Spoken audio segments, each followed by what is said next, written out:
बिसोर जाहैबाय मोनफ्रोमबो क्लासनि मादाव बयनिख्रुइबो बांसिन नाम्बार मोननो हानाय फरायसुला आरो फरायसुलिफोर।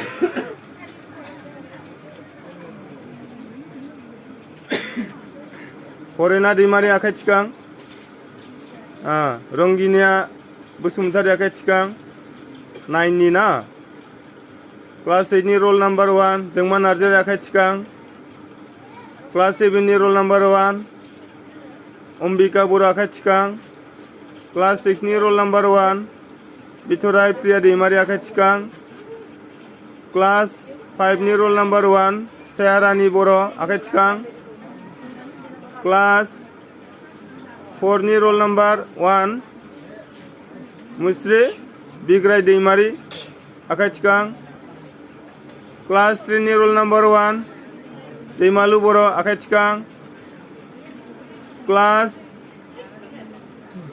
2 नि रोल नम्बर 1 मुस्रि टनि बर' आखाइ थिखां। क्लास 1 नि रोल नम्बर 1 गैयाना। नार्सारिनि रोल नम्बर 1 बिथराय निकिता आखाइ थिखां। बरिया बरिया बरिया कंग्रेचुलेसन थाबाय दै मोजां फरायलांबाय थाबाव दे जाथ'बाय दे।